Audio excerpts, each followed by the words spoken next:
آخری رکوع آ گیا ہے سورہ مبارکہ کا، اس میں یہ مضمون ایک اور تیکھے انداز میں آ رہا ہے کہ دنیا کی زندگی میں جب انسان گم ہو جاتا ہے تو در حقیقت یہی سب سے بڑی گمراہی ہے اور یہی سب سے بڑا کفر ہے اور یہی سب سے بڑا دجل ہے کہ دنیا نے آپ کو آخرت سے غافل کر دیا، دنیا نے آپ کو اللہ سے غافل کر دیا۔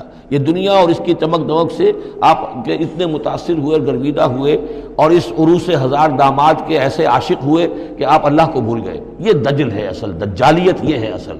باقی ایک شخص دجال وہ ایک علیحدہ جگہ ہے اپنی جگہ پر جس کا فتنہ آنا ہے، اور اس کے ضمن میں بھی میں نے عرض کیا تھا کہ میری کچھ تحقیق ہے لیکن میں ابھی اس کو روک رہا ہوں، مزید اس کی توثیق اگر مجھے ہو گئی تو پھر میں وہ باتیں بیان کروں گا، اس لیے کہ اس مسئلے میں علماء کے مابین کافی شدید اختلاف ہے۔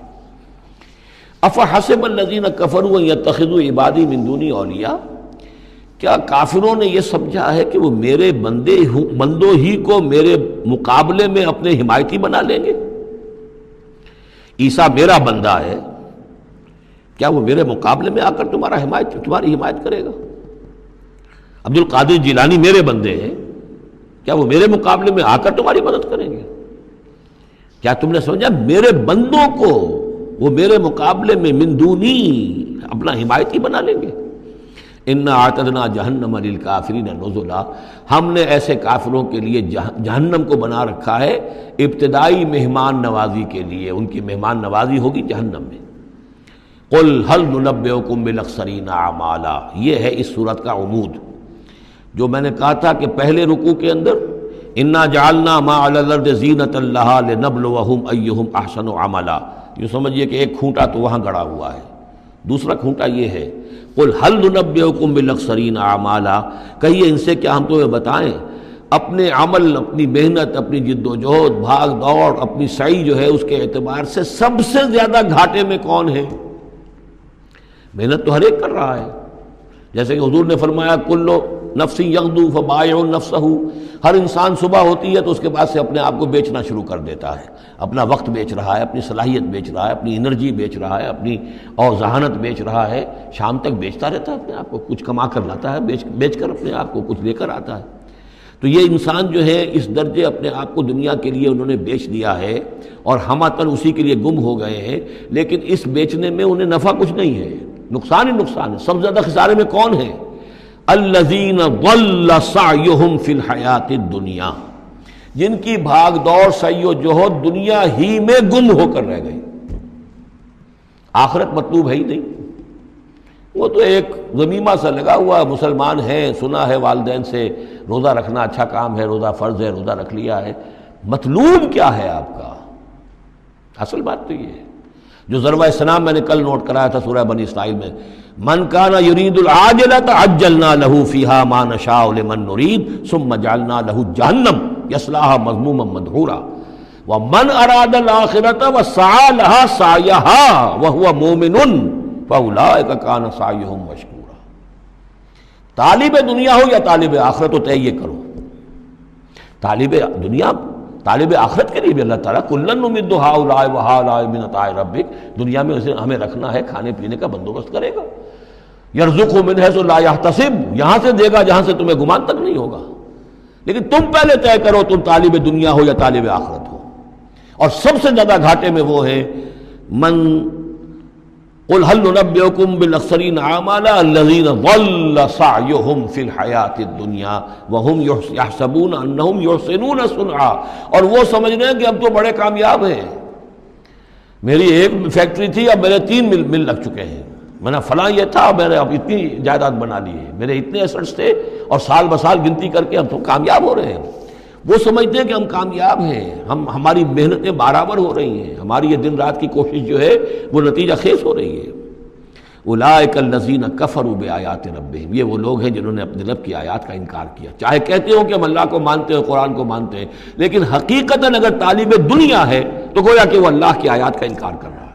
اللہ تو کہتا ہے اصل زندگی وہ ہے، وَإِنَّ دَارَ الْآخِرَةَ لَهِيَ الْحَيَوَانُ، تم اصل زندگی اس کو سمجھے بیٹھے ہو، تو تم نے کہا اللہ کی بات کی تصدیق کی، تم نے تو اللہ کی بات کو جھٹلایا ہے۔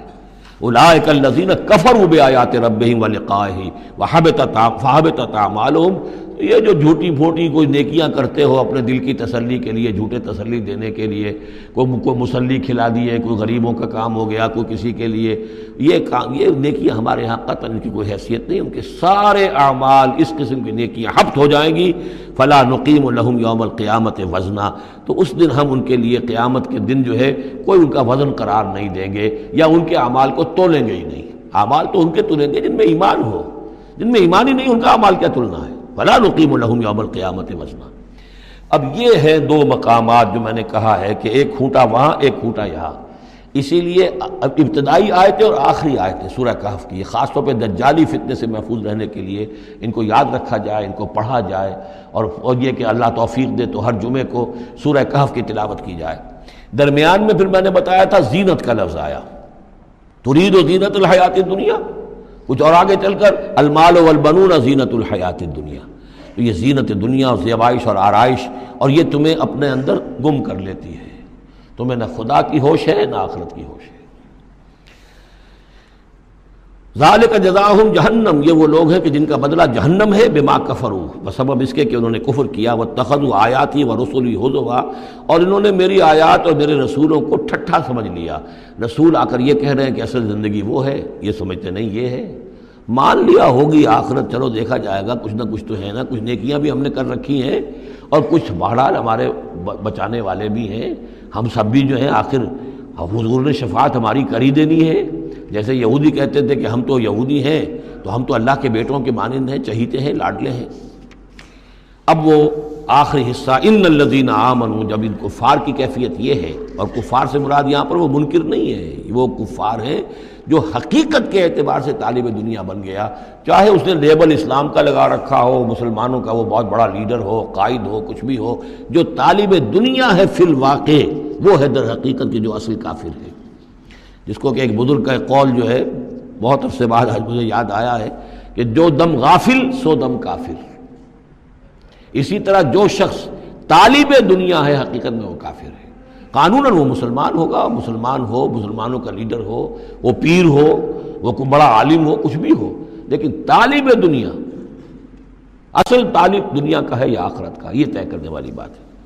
ان الذین آمنوا وعملوا الصالحات کانت لہم جنات الفردوس نزلا، اس کے برعکس وہ لوگ جو ایمان لائے اور جنہوں نے نیک عمل کیے، ایمان کے سارے تقاضوں کو بھرپور طور پہ ادا کیا، یہ وہ لوگ ہوں گے جن کے لیے ٹھنڈی چھاؤں والے باغات ہوں گے، ان کے وہاں پر مہمان نوازی نزل ہوگی، نزل ابتدائی، بڑی اونچی جو ہے اس کائنات کے اندر گیلیکسیز ہیں، کہاں کہاں پہ جنتیں ملیں گی، اہل جنت کو اس کا آپ تصور بھی نہیں کر سکتے۔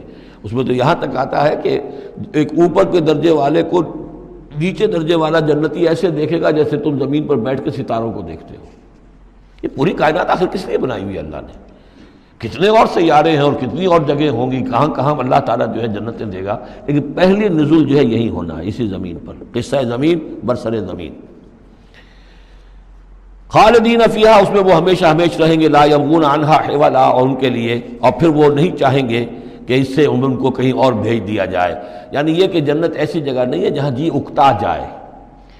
آپ دنیا میں تو اچھی سے اچھی جگہ کا تصور کریں، مستقل رہنا پڑے گا طبیعت اکتا جائے گی۔ کشمیر میں جو رہتے ہیں ان سے پوچھئے کہ کیا وہاں خوبصورتی انہیں تو نظر نہیں آتی، سوئٹزرلینڈ والوں سے پوچھئے کہ یہاں کی بہت خوبصورتی ہے، انہیں تو کہیں نظر نہیں آتی، ان کے لیے تو مصیبت ہی مصیبت ہے، ہر وقت برف کے طوفان ہیں اور یہ ہے اور وہ ہے۔ لیکن یہ کہ ہمارے لیے تصور اور ہے۔ بدترین جگہ بھی دنیا کے اندر جو ہے وہ ایسی ہے کہ جہاں تھوڑی دیر کے لیے آدمی جائے گا تو وہاں اسے کچھ چینج کی وجہ سے کچھ ریکریشن ہو جائے گی، لیکن زیادہ دیر ٹھہرنا پڑے گا تو مصیبت ہو جائے گی۔ اور بہترین جگہ بھی وہ ہے کہ جہاں مستقل رہنا پڑا تو پھر یہ کہ وہ اس کے لیے بور ہو جائے گا وہ، لیکن جنت ایسی جگہ ہے کہ وہاں سے پھر آدمی کہیں ٹلنا نہیں چاہے گا۔ دو آخری وہ آیات، اب یہ پھر توحید کے دو بہت بڑے خزانے۔ قل لو کان البحر مدادا لکلمات ربی لنفد البحر قبل ان تنفد کلمات ربی ولو جئنا بمثلہ مددا۔ سورہ بنی اسرائیل کی آیت میں اللہ کے اسماء کا ذکر تھا، وَلِدُ اللَّهَ عَبِدُ الرَّحْمَنِ أَيَّمَّا تَدْعُوا فَلَهُ الْأَسْمَاءُ الْحُسْنَى۔ یہاں اللہ کے کلمات کا ذکر ہے، اور کلمات سے مراد کیا ہے؟ اللہ کی ہر شے جو اس نے پیدا کی ہے اس کے ایک کلمہ کن کا ظہور ہے، کل مخلوقات اس کے کلمات ہیں۔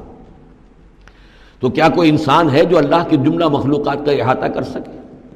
اگر اس زمین کا پورا سمندر جو ہے وہ سیاہی بن جائے اپنے رب کے کلمات کو لکھنے کے لیے. سمندر ختم ہو جائے گا لیکن اللہ کے کلمات ختم نہیں ہوں گے، چاہے اتنی ہی اور بھی اس کے لیے سمندر لے آئیں سیاہی بنا کر. ایک اور جگہ بھی مضمون یہ آیا ہے کہ تمام زمین کے جتنے بھی درخت ہیں وہ قلم بنا لیے جائیں، اور جتنے سمندر ہیں اور ان کو 7 گنا سمندر بنا دیا جائے، اور وہ تمام قلم جو ہے لکھنے لگے اللہ کے کلمات کو نہیں لکھ سکتے. وہ سمندر ختم ہو جائیں گے، سیاہی ختم ہو جائے گی، اقلام ختم ہو جائیں گے. وَلَوْ أَنَّ مَا فِي الْأَرْضِ شَجَرٌ وَأَقْلَامٌ، یہ الفاظ آئیں گے انشاءاللہ تعالی. قُلْ لَوْ كَانَ الْبَحْرُ مِدَادًا لِكَلِمَاتِ رَبِّي لَنَفِدَ الْبَحْرُ قَبْلَ أَن تَنفَدَ كَلِمَاتُ رَبِّي وَلَوْ جِئْنَا بِمِثْلِهِ مَدَدًا. اور آخری آیت وہاں اللہ تعالیٰ کی شان. قُلِ الْحَمْدُ لِلَّهِ الَّذِي لَمْ يَتَّخِذْ وَلَدًا وَلَمْ يَكُن لَّهُ شَرِيكٌ فِي الْمُلْكِ وَلَمْ يَكُن لَّهُ وَلِيٌّ مِّنَ الذُّلِّ وَكَبِّرْهُ تَكْبِيرًا. اب شکل کیا ہوتی ہے شرک میں؟ یا تو اللہ کو اوپر سے اتار کر نیچے لے آتے ہیں، انسانوں کی صف میں، مخلوقات کی صف میں کھڑا کر دیا، یا انسانوں میں سے کسی کو اٹھا کر اور خدا کے برابر کر دیا. وہاں اس کی نفی ہے، اللہ کا بلند مقام. یہاں انسانوں کو کہیں خدا کے برابر شریک نہ کر دو، تو یہاں فرمایا قل انما انا بشر مثلکم، اے نبی کہہ دیجئے میں بھی تمہاری طرح کا ایک انسان ہوں. یوحی الی انما الہکم الہ واحد، مجھ پر وحی کی جا رہی ہے کہ تمہارا الہ ایک الہ ہے، اکیلا ہے. فمن کان یرجو لقاء ربہ، تو دیکھو جو کوئی بھی اپنے رب سے ملاقات کا امیدوار ہو، فلیعمل عملا صالحا، اسے عمل کرنے چاہیے نیک، ولا یشرک بعبادت ربہ احدا، اور اپنے رب کی عبادت میں کسی کو شریک نہیں کرنا چاہیے. عبادت خالص اللہ کی ہو، توحید عملی. لا تعبدوا الا ایاہ، قضى ربک الا تعبدوا الا ایاہ وبالوالدین احسانا. یہ کہ جیسے حضرت مسیح کو خدا بنا دیا، یا فرشتوں کو خدا کی بیٹیاں بنا دیا، یا جیسے ہمارے ہاں بھی میں نے آپ کو وہ شعر سنایا تھا، وہی جو مستوی عرش تھا خدا ہو کر اتر پڑا وہ مدینے میں مصطفیٰ ہو کر، اب محمد الرسول اللہ صلی اللہ علیہ وسلم کو خدا بنا دیا. یا یہ کہ حضرت علی کو خدا بنا دیا. ہر چند علی کی ذات نہیں ہے خدا کی ذات، لیکن نہیں ہے ذات خدا سے جدا علی. اور غالب صاحب کہتے ہیں کہ مشغول حق ہوں بندگی ابو تراب میں جب حضرت ابو تراب حضرت علی کی بندگی کرتا ہوں تو میں گویا کہ در حقیقت اللہ کی بندگی کر رہا ہوں. اور یہاں آغا خانیوں میں جو ہے 10 اوتار ہیں حضرت علی، 9 اوتار ہندوؤں کے پہلے تھے، 10ویں اوتار حضرت علی ہیں. تو یہی کچھ ہوتا ہے. قل انما انا بشر مثلکم یوحی الی انما الہکم الہ واحد فمن کان یرجو لقاء ربہ فلیعمل عملا صالحا ولا یشرک بعبادت ربہ احدا.